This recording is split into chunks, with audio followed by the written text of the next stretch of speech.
11th class. Next आज हम पढ़ेंगे केमिस्ट्री के फर्स्ट चैप्टर के आगे के टॉपिक जो है लॉज। फर्स्ट है हमारा law of conservation of mass.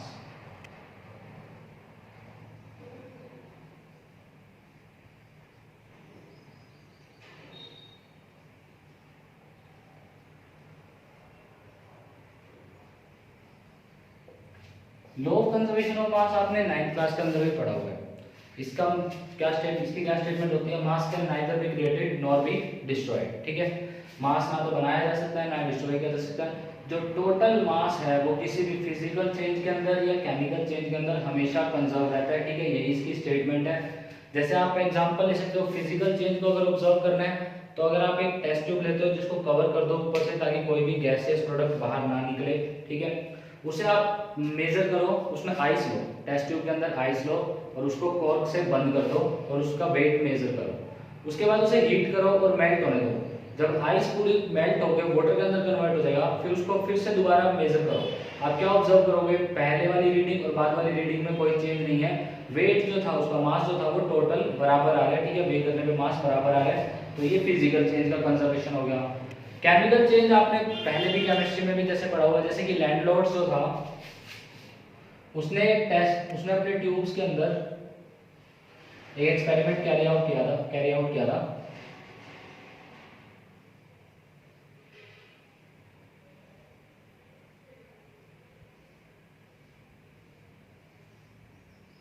इसमें हम एक प्रेसिपिटेशन रिएक्शन का एग्जांपल ले लेते हैं। कोई भी केमिकल रिएक्शन ले सकते हो आप। इसमें फिल करो सोडियम क्लोराइड NaCl और इसमें फिल करो सिल्वर नाइट्रेट AgNO3। ठीक है, इन दोनों को अलग अलग मेजर करके टेस्ट ट्यूब में डालो, सॉरी ट्यूब के अंदर डालो और उसको मेजर कर लो। जो भी एग्जांपल के लिए आपका इसका 5 ग्राम आ रहा है, इसका 10 ग्राम आ रहा है, कोई भी आप मेजर जो है इस तरह से ले सकते हो। उसके बाद इसको टिल्ट कर दो। टिल्ट कर देंगे तो ये दोनों आपस में मिक्स हो जाएंगे।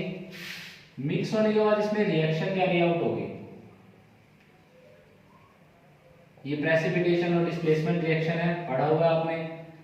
NaNO3 की फॉर्मेशन होगी प्लस AgCl। प्रोडक्ट चेंज हो गया, लेकिन हम मेजर करेंगे जब जो टोटल इसका मास था रिएक्टेंट्स का और टोटल जो प्रोडक्ट्स का मास था वो हमेशा कांस्टेंट आएगा, कंजर्व रहेगा। ठीक है, इसको कॉर्क से जो है वो कवर कर लेना ताकि कोई भी चीज जो है वो बाहर ना निकल सके। ये हमारा law of conservation of mass है जो आपने पहले भी पढ़ा हुआ है। ठीक है, इसका न्यूमेरिकल बहुत सिंपल है, खुद कर सकते हो। इसका एग्जांपल बताने की जरूरत नहीं है, 9th क्लास के अंदर भी किया हुआ है। नेक्स्ट है हमारा लॉ ऑफ कांस्टेंट प्रोपोर्शन या definite proportion.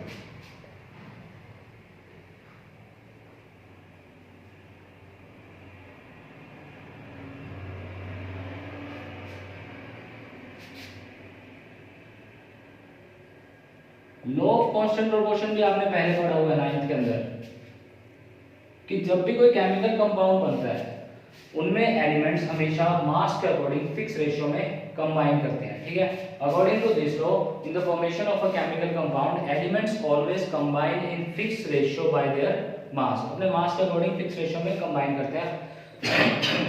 Sorry, for example water कोई भी हो, कहीं से भी हो। ठीक है, अगर हम उसका रिसोर्स रिवर ले रहे हैं, लेक ले रहे हैं, कोई भी ले, हम उसकी कंपोजिशन चेक करेंगे जब वो 2:16 में यानी कि 1:8 में कंबाइन हो तो वो मिलेगा। सिमिलरली CO2 का कोई भी सोर्स हो, चाहे आप कार्बन को बर्न कर रहे हो, कोयले को बर्न करके CO2 है, ठीक है, या फिर कैल्शियम कार्बोनेट को अगर हम हीट करते हैं, ठीक है, कैल्शियम ऑक्साइड प्लस CO2, कोई भी अगर ये CO2 को हम ऑब्जर्व करेंगे, इसमें देखेंगे तो जो मास का रेशियो है वो हमेशा फिक्स आएगा। ठीक है, यानी कि कार्बन का मास होता है 12 और ऑक्सीजन का होता है 16, तो यहाँ 2 है तो क्या हो जाएगा 32, 3:8। CO2 चाहे किसी भी रिएक्शन से आए, किसी भी सोर्स से आए, उनका मास हमेशा कैसा, सॉरी, उनका जो रेशियो है मास के अकॉर्डिंग वो हमेशा क्या रहेगा, कंजर्व रहेगा, सिमिलर रहेगा। यानी कि जब कोई भी कंपाउंड बनता है तो वो हमेशा फिक्स रेशियो से कंबाइन होकर के बनते हैं। ठीक है, लेकिन इसकी लिमिटेशंस है। लॉ ऑफ कांस्टेंट प्रोपोर्शन की क्या लिमिटेशंस है?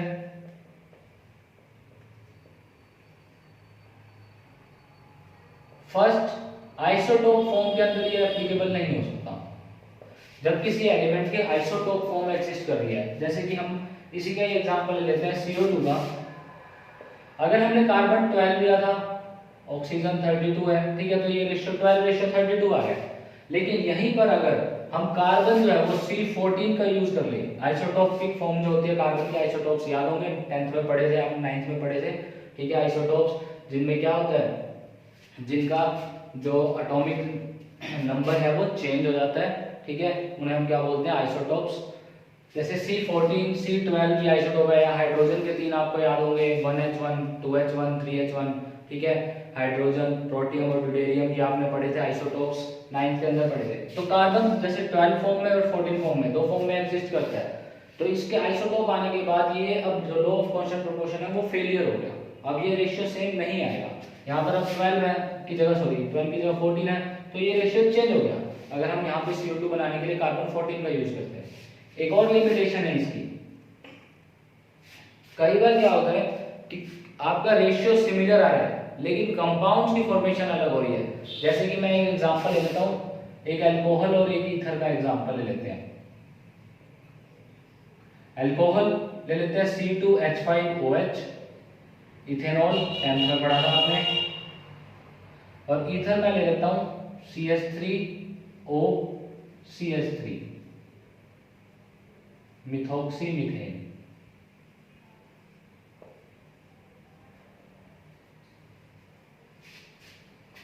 ये मैंने आपको 10th में इसके बारे में थोड़ा सा हिंट भी दिया था कि इनका केमिकल फॉर्मूला जो है वो सेम है, लेकिन फंक्शनल ग्रुप जो है वो अलग है। तो ये फंक्शनल आइसोमर्स है, ठीक है। ये 10th में मैंने आपको थोड़ा सा हिंट दिया था कि हम ये 11th में आगे पढ़ेंगे, लेकिन अभी हमें आइसोमर्स नहीं पढ़ने, सिर्फ ये एग्जांपल के लिए हमने ये दो वैल्यूज ली हैं। यहाँ पर अगर आप रेशियो चेक करोगे, कार्बन 2 है, ठीक है, कार्बन हाइड्रोजन और ऑक्सीजन का रेशियो अगर हम दोनों केसेस में बनाते हैं, कार्बन 2 24, हाइड्रोजन 5 and 1 6, ऑक्सीजन 1 है 16, ठीक है, इस केस में बनाया। सिमिलरली इस केस में देखो, कार्बन हाइड्रोजन और ऑक्सीजन काउंट करो, कार्बन 2, हाइड्रोजन 3 and 3 6 और ऑक्सीजन एक ही है 16। तो ये रेशियो सेम आ रहा है, कार्बन हाइड्रोजन और ऑक्सीजन का रेशियो सेम आ रहा है, ठीक है, लेकिन जो कंपाउंड फॉर्म हो रहा है वो केमिकल कंपाउंड अलग अलग है, ठीक है। तो यहाँ law of constant proportion failure हो जाता है कि कंपाउंड अलग अलग बन रहा है लेकिन फिर भी रेशियो जो है वो हमारा सेम आ रहा है, ठीक है। सॉरी, नेक्स्ट इसका हम एक न्यूमेरिकल करते हैं, एक example law of constant proportion का ही, ठीक है। यहाँ तक बेसिक ही था जो आपने पहले 9th में भी पढ़ा हुआ है। न्यूमेरिकल करते हैं हम आगे, देखो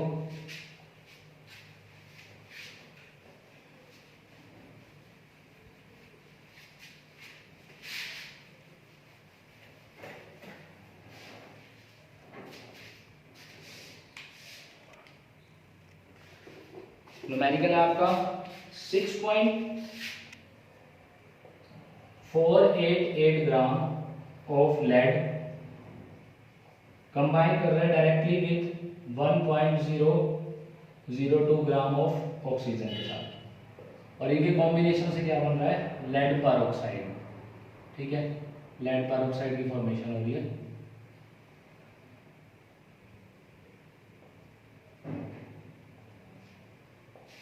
आगे स्टेटमेंट गिवन है, lead peroxide is also produced by heating lead nitrate. जब हम लेड नाइट्रेट को हीट करते हैं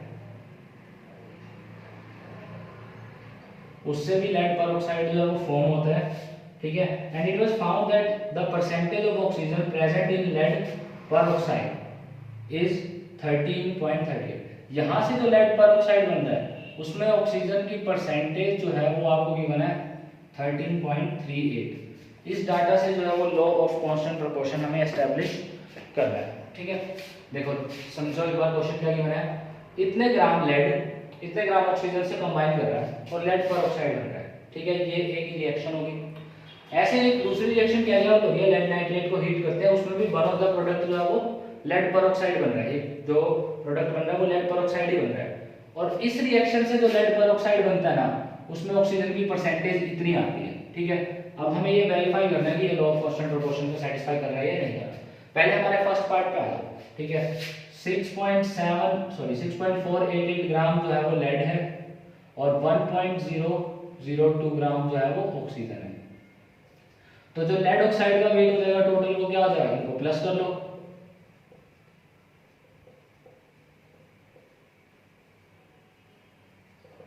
7.490 ग्राम। ठीक है, इतने ग्राम जो है वो लेड पेरोक्साइड जो है वो प्रेजेंट है, 7.490। अब ये हमारे पास टोटल लेड पेरोक्साइड आ गया। ये इतना लेड पेरोक्साइड है जिसमें इतने ग्राम ऑक्सीजन है। ठीक है, 1.002 ग्राम ऑफ ऑक्सीजन जो है वो कितने में प्रेजेंट है, 7.490 ग्राम ऑफ लेड पेरोक्साइड के अंदर। 1.002 ग्राम ऑफ ऑक्सीजन जो है वो इतने के अंदर प्रेजेंट है। ठीक है, तो 1 ग्राम कितने में प्रेजेंट, 1 ग्राम ऑक्सीजन में इसके कितने पार्टिसिपेशन होगी, क्या करेंगे, यूनिटरी मेथड अप्लाई कर देंगे। ठीक है, ये डिवाइड कर लेते हैं, मैं डायरेक्ट वैल्यू लिख रहा हूँ, डिवीजन करने पे 13.38 आएगा। सॉरी उल्टा हो गया, हमें परसेंटेज निकालनी है ना, तो 7.490 ग्राम ऑफ लेड पेरोक्साइड के अंदर कितने ऑक्सीजन है, इतनी ऑक्सीजन प्रेजेंट है। तो 1 ग्राम ऑफ लेड पेरोक्साइड के अंदर कितनी ऑक्सीजन होगी, यूनिटरी मेथड लगाएंगे और ये वैल्यू आ रही है 13.38। ठीक है, तो अब हमें परसेंटेज निकालनी हो तो क्या करेंगे, 100 से मल्टीप्लाई, यानी कि 13.38% ये हमारे पास आ रहा है। लेड और ऑक्सीजन दोनों को कंबाइन करके टोटल मास कितना आया लेड पेरोक्साइड का, 7.490 ग्राम लेड ऑक्साइड के अंदर इतने ग्राम ऑक्सीजन है। तो यानी कि इतना मास लेड पेरोक्साइड का कंबाइन कर रहे हैं 1 ग्राम ऑफ ऑक्सीजन से, सॉरी 1.022 ग्राम ऑक्सीजन से। अगर हमें 1 ग्राम की पार्टिसिपेशन निकालनी है तो क्या करना पड़ेगा, डिवाइड करना पड़ेगा। डिवाइड करने पे ये वैल्यू आ रही है, परसेंटेज के लिए 100 से मल्टीप्लाई करो। अब सेकंड के अंदर जाओ, सेकंड के अंदर ऑक्सीजन की परसेंटेज कितनी, 13.38। हमने जो फर्स्ट में निकाली परसेंटेज वो भी कितनी, 13.38, यानी कि ये दो को जो है वो सेटिस्फाई कर रहा है, दोनों केसेस में ऑक्सीजन की परसेंटेज जो है वो बराबर आ रही है। ठीक है, रिपीट कर देता हूँ, एक ये केस है जिससे लेड पेरोक्साइड बना, एक ही दूसरी रिएक्शन है जिससे लेड पेरोक्साइड बना। सेकंड केस में हमें गिवन है कि 13.38% है ऑक्सीजन की। फर्स्ट में हम निकाल लेते हैं परसेंटेज, ये लेड है ये ऑक्सीजन है, कंबाइन होकर लेड पेरोक्साइड बनेगा तो उसका टोटल वेट निकलेगा, उसमें ऑक्सीजन की परसेंटेज निकाल लो। ठीक है, जब टोटल इतने के अंदर ऑक्सीजन ये प्रेजेंट है, परसेंटेज आप सीधा भी निकाल सकते हो, जैसे किसी चीज की परसेंटेज निकालनी होती है तो हमें क्या गिवन होता है, उसकी वैल्यू बाय में टोटल और मल्टीप्लाई 100। ठीक है, सिंपल तरीके से भी कर सकते हो या यूनिटरी मेथड लगा के कर रहे हैं, यूनिटरी मेथड से कर लो कि हम क्योंकि बाय मास के अकॉर्डिंग रेशियो निकालते हैं, तो इसलिए मैंने इसको लिखा 1 gram of oxygen lead peroxide के अंदर कितने ऑक्सीजन प्रेजेंट होगी, परसेंटेज निकाल ली। दोनों का आंसर क्या आ रहा है, सेम आ रहा है। ठीक है, नेक्स्ट है हमारा law of multiple proportion. Simple था ये, कोई इतने कंफ्यूज होने वाली बात नहीं है इसके अंदर।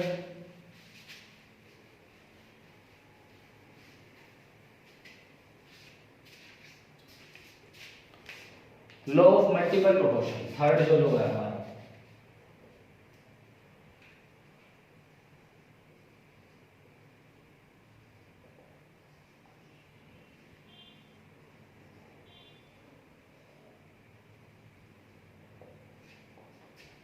इस लॉ के अकॉर्डिंग अगर कोई एक एलिमेंट जो है वो दो डिफरेंट एलिमेंट से कंबाइन कर रहा है, ठीक है, तो वो रेशियो हमेशा फिक्स आता है। जैसे कि स्टेटमेंट है, when two elements which combine to form when two elements combine to form two or more chemical compounds, then masses of one of the element which combine with the fixed mass of other bear a simple ratio to one another। कहने का मतलब क्या है कि अगर एक element combine कर रहा है दो डिफरेंट एलिमेंट्स के साथ, एक एलिमेंट दो डिफरेंट एलिमेंट्स के साथ कंबाइन कर रहा है कंपाउंड्स बनाने के लिए, तो जो रेशियो है पहले का दूसरे के साथ और पहले का इसके साथ, जो वो रेशियो आएगा वो या तो सेम आएगा या उसका कोई मल्टीपल आएगा। जैसे कि हम एक कार्बन के एग्जांपल से स्टार्ट करते हैं। ठीक है, कार्बन ऑक्सीजन से कंबाइन करता है, ठीक है, तो दो चीजें बनाता है, कार्बन मोनोऑक्साइड या कार्बन डाइऑक्साइड। ठीक है, मेनली टू ऑक्साइड्स फॉर्म हो रहे हैं, कौन कौन से, carbon monoxide and carbon dioxide.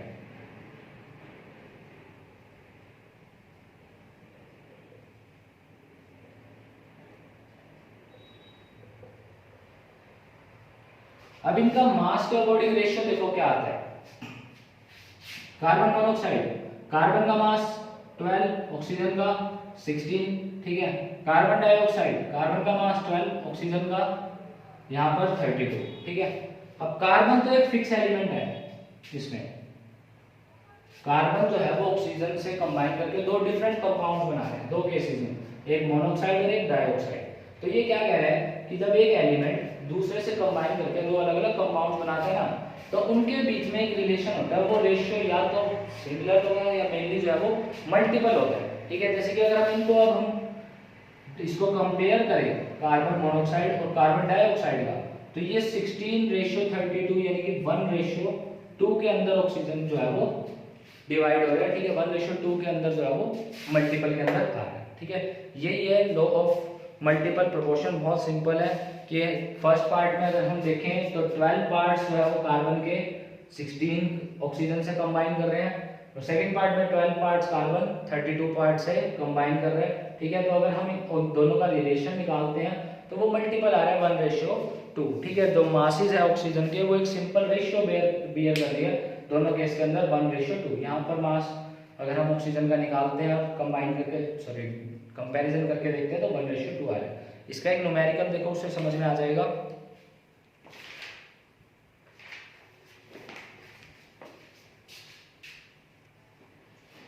Carbon is found to form two oxides which contain 42.9% and 27.3% respectively. Carbon जो है ना वो दो ऑक्साइड्स बना रहे हैं, हमने फर्स्ट ऑक्साइड और सेकंड ऑक्साइड, ये दो ऑक्साइड गिवन है, और जिसमें कार्बन की परसेंटेज गिवन है हमें।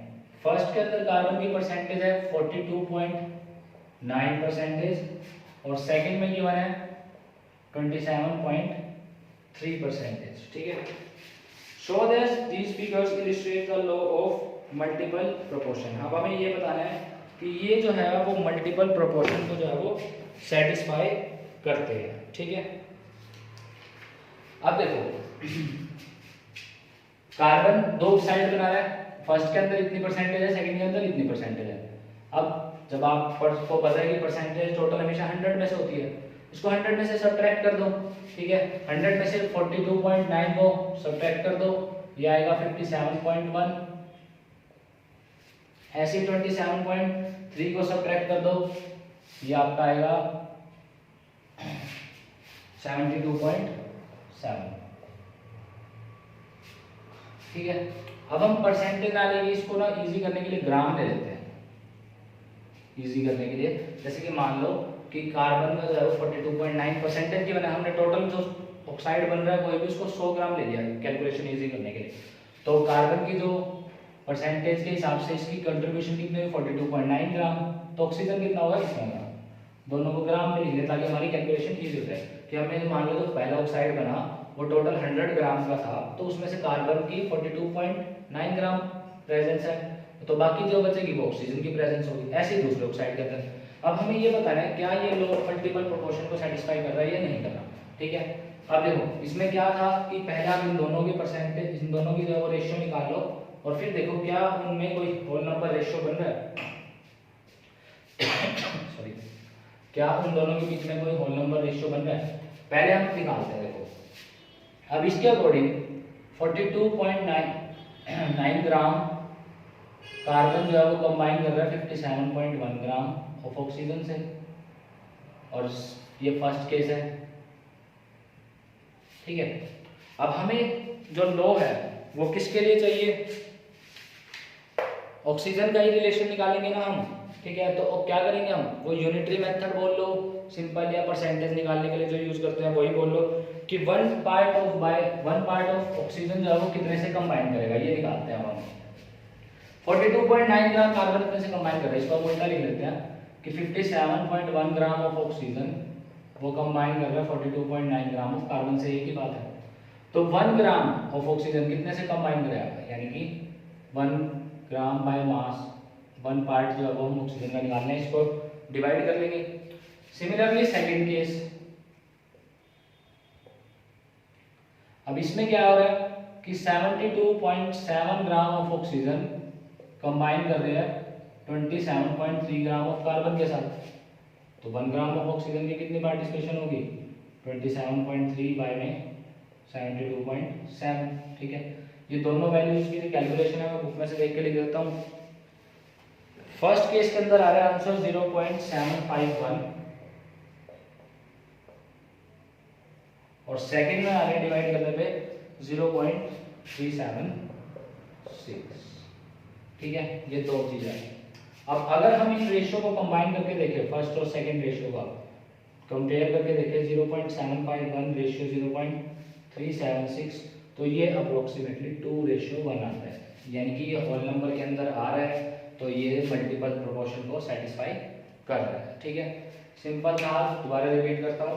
आपको ये गिवन था कि दो ऑक्साइड बना रहा है कार्बन, पहले में इतनी परसेंटेज है कार्बन की, दूसरे में इतनी परसेंटेज है, 100 ग्राम लेट कर लिया टोटल को, तो माइनस करने में 100 में से ऑक्सीजन की वैल्यू आ जाएगी।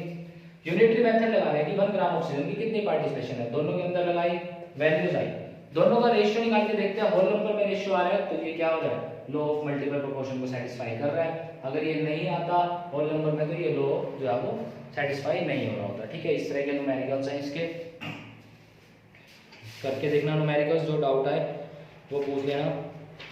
नेक्स्ट है हमारा लॉ ऑफ रेसिप्रोकल प्रोपोर्शन, इसको रब कर रहा हूं मैं।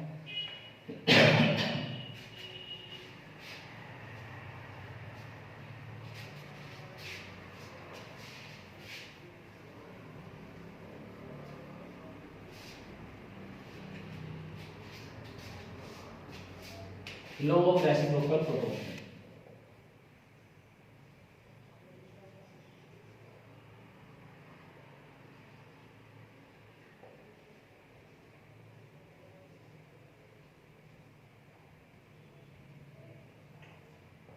इस लॉ में क्या है कि अगर कोई दो एलिमेंट्स ए और बी सेपरेटली कंबाइन कर रहे हैं तीसरे एलिमेंट सी के साथ, ठीक है, तो वो फिक्स रेशियो से कंबाइन करेंगे, जिस रेशियो से वो कंबाइन कर रहे हैं ए और बी, ठीक है, डिफरेंटली सी के साथ, और जो ए और बी आपस में कंबाइन करेंगे वो या तो सेम आएगा या फिर मल्टीपल आएगा, ठीक है। स्टेटमेंट इसके हम ऐसे लिखेंगे, the ratio of the masses of the two elements A and B which combine separately with a fixed mass of element C always is either the same or having a simple ratio in which A and B combines। तो आपको एक example से बताता हूँ, ये बिल्कुल clear हो जाएगा। ये ऐसे कह रहे हैं कि A और B दो एलिमेंट्स हैं जो C के साथ जुड़ रहे हैं, ठीक है। जो A और C का बन रहा है मॉलिक्यूल कंपाउंड, B और C का बन रहा है, इनका जो रेशियो निकालोगे ना आप, वो A और B के कंपाउंड से या तो सेम आएगा या फिर क्या आएगा, उसका कोई मल्टीपल आएगा, होल नंबर के अंदर रेशियो आएगा, ठीक है। जैसे हम एक तीन चीजें लेते हैं, कार्बन, हाइड्रोजन और ऑक्सीजन, ये तीन एलिमेंट्स लिए, ठीक है। हम लेट कर रहे हैं इसको हाइड्रोजन, ऑक्सीजन, कार्बन, एक ट्राइंगल शेप में बना दिया इसको समझाने के लिए। सॉरी, कार्बन और हाइड्रोजन, ठीक है, कार्बन और हाइड्रोजन कंबाइन करके क्या बनाएंगे, मीथेन CH4 कंपाउंड लिया हमने, ठीक है। कार्बन और ऑक्सीजन बना रहे हैं CO2, ठीक है, और हाइड्रोजन और ऑक्सीजन मिलकर बना रहे हैं H2, वाटर बना रहे हैं, ठीक है। यहाँ बन रहा है CH4, यहाँ बन रहा है H2O, यहाँ बन रहा है CO2। ये हमने कंपाउंड्स लिख दिए इसके, ठीक है। अब देखो, कार्बन का मास 12 और हाइड्रोजन का मास यहाँ पर CH4, तो यहाँ पर कितने हो गए, 4 हो गए हाइड्रोजन, कार्बन 12, हाइड्रोजन 4 इस कंपाउंड के लिए, ठीक है। इधर आते हैं हम, ऑक्सीजन 16, हाइड्रोजन कितने 2, तो इस तरफ लिखेंगे इसको 2। यहाँ कार्बन CO2 के अंदर 12 और ऑक्सीजन O2, तो कितना 32, ठीक है। अब हम इससे समझेंगे एग्जांपल से कि जो स्टेटमेंट थी क्या थी कि अगर कार्बन, हाइड्रोजन, ऑक्सीजन, हम दो एलिमेंट लेते हैं पहले कि कार्बन और हाइड्रोजन A और B, ठीक है। ये हमारा A है, कार्बन को A ले लिया, और हाइड्रोजन को बी ले लिया, ऑक्सीजन है सी, कि ए और बी, ठीक है, सेपरेटली कंबाइन कर रहे हैं सी के साथ, यानी कि ए सी के साथ अलग से कंबाइन कर रहा है। इस बीच वाले कंपाउंड को एक बार भूल जाओ, ठीक है, ध्यान से समझो। ए एलिमेंट सी के साथ कंबाइन कर रहा है, बी एलिमेंट सी के साथ कंबाइन कर रहा है, ठीक है। तो उसका पहले आप रेशियो निकालो, फिर आपको समझ में आएगा। यानी कि ए और सी का मैं रेशियो निकाल रहा हूं पहले, ए एंड सी, यानी कि कार्बन और ऑक्सीजन से जो बन रहा है कंपाउंड CO2, कार्बन का percentage sorry mass 12, oxygen 32, ratio निकाल लो 3:8, ये हमारा आ गया ए और सी से जो कॉम्बिनेशन बन रहा है, ठीक है। स्टेटमेंट समझने के लिए ध्यान से समझो कि ए एलिमेंट और बी एलिमेंट दो लिए हमने जो सेपरेटली अलग अलग सी एलिमेंट से कंबाइन कर रहे हैं, ए बी सी से कर रहा है और बी भी सी से कर रहा है। ये ए और सी का बना, अब बी और सी का निकालते हैं, ठीक है, बी एंड सी का निकालते हैं। बी एंड सी यानी कि H2O वाटर, हाइड्रोजन 2 और ऑक्सीजन 16, 1:8, ये आ गया बी और सी का, ठीक है। सिमिलरली अब निकालो ए एंड सी का, ए एंड बी का, सी का हम निकाल देंगे पहले, ए एंड बी का। ए एंड बी क्या बन रहा है, मीथेन CH4, कार्बन 12, हाइड्रोजन 4, क्या रेशियो आएगा ये 3:1, ठीक है। अब ये देखो क्या कह रहा है ये, अगर ए कंपाउंड सी से सेपरेटली जुड़े, बी कंपाउंड सी से सेपरेटली जुड़े, जो उसका रेशियो बनता है, ठीक है, ए और सी का देखो क्या रेशियो बना 3:8, बी और सी का क्या रेशियो बना 1:8। अगर यही कंपाउंड्स ए और बी आपस में जुड़ जाएं तो उनका रेशियो क्या रहता है, या तो सेम या उसका आइदर सेम और या उसका मल्टीपल। देखो इन दोनों का ratio A and C 3:8, B and C 1:8, A और बी का रेशियो देखो 3:1, ये जो बाकी बच गया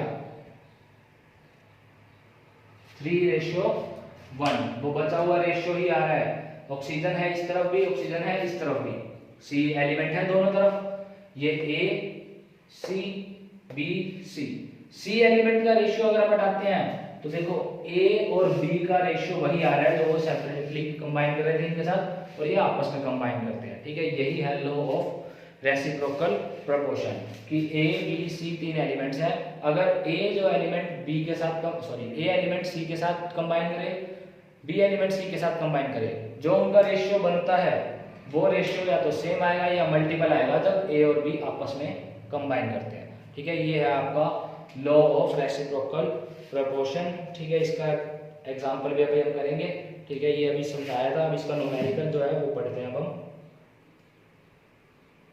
एक न्यूमेरिकल आपको गिवन है, फर्स्ट न्यूमेरिकल करा रहा हूँ मैं, इसको रब कर रहा हूँ।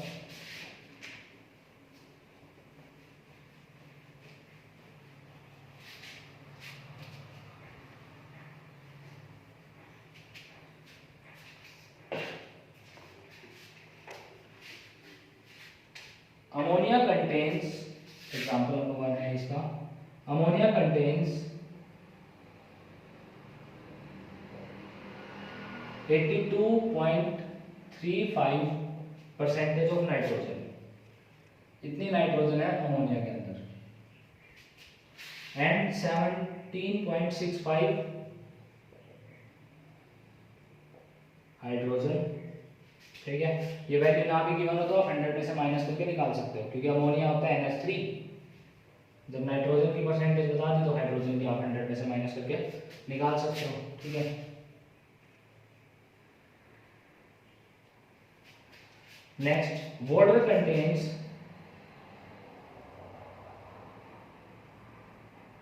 88.90% of oxygen and 11.10% of hydrogen. ऐसे ही वाटर की परसेंटेज आपको गिवन है। फिर है नाइट्रोजन ट्राइऑक्साइड,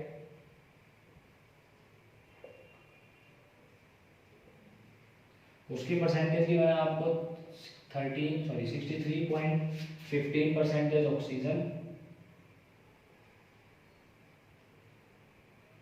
और 36.85% ऑफ नाइट्रोजन। ठीक है, अब हमें चेक करना है क्या ये वेरीफाई कर रहा है लॉ ऑफ रेसिप्रोकल प्रोपोर्शन को। ठीक है, वो ट्रायंगल बना लेते हैं समझने के लिए। हम हमारे पास तीन चीजें हैं, वाटर है H2O, नाइट्रोजन ट्राइऑक्साइड NO3। ठीक है, नाइट्रोजन, हाइड्रोजन और ऑक्सीजन, ये तीन चीजें गिवन है।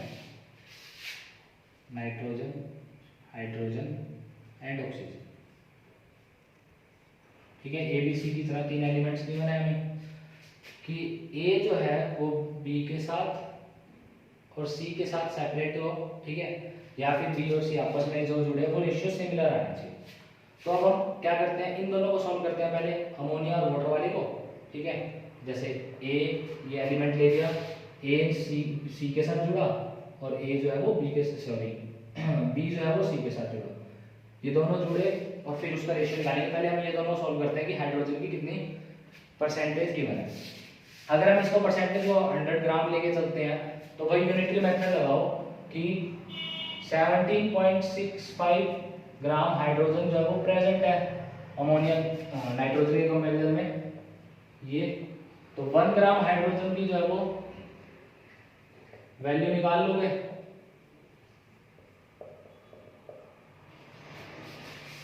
ठीक है, मैं आंसर डायरेक्ट लिख रहा हूँ, इसमें आंसर आ रहा है 4.67 ग्राम। ठीक है, हम 100% को ग्राम में कन्वर्ट कर लिया। सिमिलरली इसमें आ जाओ कि 11.10 ग्राम हाइड्रोजन जो है वो कंबाइन कर रहा है 88.90 ग्राम ऑक्सीजन के साथ। तो 1 ग्राम हाइड्रोजन कितने से कंबाइन करेगा, 88.90 बाय में 11.10। ठीक है, ये वैल्यू मैं डायरेक्ट लिखा हूँ जो आ रही है 8.01 ग्राम।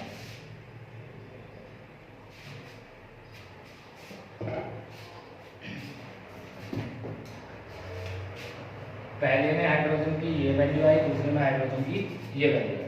ठीक है, अमोनिया वाटर में हमने हाइड्रोजन का रोल देख लिया। 1 ग्राम जो है वो हाइड्रोजन यानी कि मास के अकॉर्डिंग कितना यूज हो रहा है, दोनों में से निकाल लिया। अब थर्ड में देखो, नाइट्रोजन ट्राइऑक्साइड में ऑक्सीजन और नाइट्रोजन का वैल्यू गिवन है आपको। ठीक है, अब क्या करो, जो ये हमारा है पहले में क्या आया था, नाइट्रोजन के रिस्पेक्ट में आया था, दूसरे में ऑक्सीजन के रिस्पेक्ट में आया था। इन दोनों का रेशियो निकालो। ठीक है, नाइट्रोजन के रिस्पेक्ट में और ऑक्सीजन के रिस्पेक्ट में जो आया उसका रेशियो निकालो। नाइट्रोजन और ऑक्सीजन वाले का रेशियो निकालो, 4.67 रेशियो 8.01। ठीक है, मैं वैल्यू लिख रहा हूँ इसकी, जो सॉल्व करके जो वैल्यू आ रही है वो आ रही है 1 रेशियो 1.72। दोबारा रिपीट करता हूँ, अमोनिया में नाइट्रोजन और हाइड्रोजन है तो हाइड्रोजन की नाइट्रोजन के साथ परसेंटेज निकाल ली, ये आ गई। सिमिलरली वाटर में हाइड्रोजन और ऑक्सीजन है तो हाइड्रोजन की ऑक्सीजन के साथ निकाल ली, आ गई वैल्यू। ठीक है, तो अब हमें किसके निकालना है, नाइट्रोजन और ऑक्सीजन का निकालना है रेशियो। दोनों को क्या करेंगे, रेशियो में पुट कर देंगे। ये वैल्यू आ रही है, ये आ गया हमारे पास पहले दोनों को सोल्व करने से कि नाइट्रोजन और ऑक्सीजन के बीच में ये रेशियो बन रहा है। अब जो थर्ड एलिमेंट हमें गिवन है NO3, इसके अंदर देखो क्या बन रहा है। अगर मैं इसको 100 ग्राम लेट करता हूँ, NO3 के अंदर नाइट्रोजन और ऑक्सीजन की कितनी परसेंटेज बन रही है चेक करो।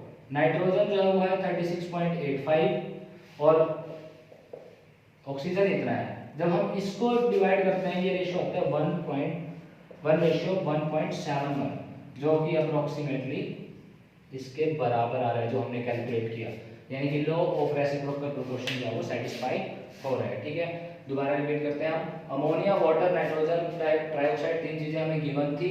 नाइट्रोजन हाइड्रोजन और ऑक्सीजन ये तीन एलिमेंट्स प्रेजेंट थे।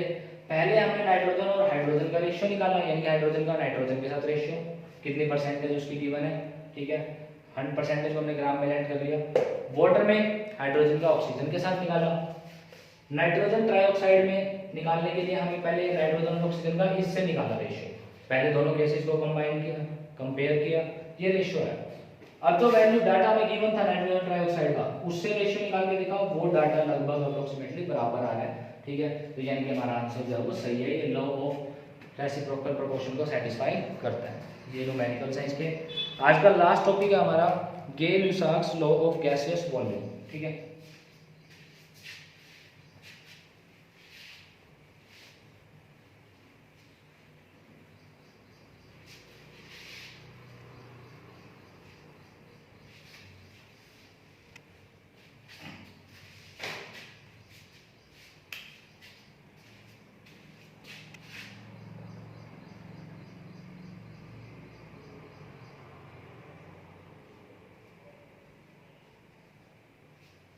गे-लुसाक्स लॉ ऑफ गैसियस वॉल्यूम। बहुत सिंपल बेसिक थ्योरी है, इसके अंदर कोई इसका न्यूमेरिकल इतना नहीं है। क्या है कि जब भी गैसेस रिएक्ट करती हैं आपस में, ठीक है, तो वो जो है ना उनकी वॉल्यूम हमेशा फिक्स रहेगी, ठीक है, एक फिक्स वॉल्यूम के अकॉर्डिंग वो कंबाइन करती हैं। When gases react together they always do so in volumes which bear a simple ratio two one another, और वो एक सिंपल रेशियो बनाता है, ठीक है। हम टेम्परेचर और प्रेशर को कंसिडर करके चलेंगे कि वो चेंज नहीं हो रहा, ठीक है। जैसे एग्जांपल लेते हैं हम कि अगर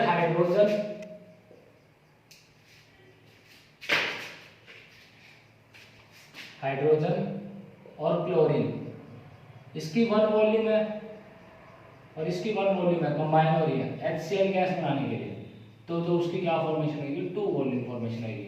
अगर हम हाइड्रोजन, क्लोरीन और HCl का रेशियो जब देखते हैं, ठीक है, तो वो क्या आएगा, 1:1:2। सिंपल ये है, ठीक है। जो लो है कि कभी भी जब इसका रेशियो देखोगे कंबाइनिंग का, वो एक रेशियो बनेगा फिक्स। इसी को बोलते हैं Gay Lussac's law of gaseous volumes. Gases हमेशा वॉल्यूम्स के अकॉर्डिंग ही कंबाइन करती हैं, एक वॉल्यूम के रेशियो को जो है वो फॉलो करती हैं, ठीक है। बस ये सिंपल था, इसमें कुछ भी नहीं है, एक थ्योरी आपको बस लर्न करनी है, स्टेटमेंट यहाँ तक करने आज आपने, ठीक है। इसके न्यूमेरिकल्स करने हैं, कांस्टेंट, प्रोपोर्शन के, रेसिप्रोकल के, ठीक है। जो ये न्यूमेरिकल्स इंपॉर्टेंट है, न्यूमेरिकल्स की प्रैक्टिस करो, जो डाउट आता है वो मेरे से पूछ लो।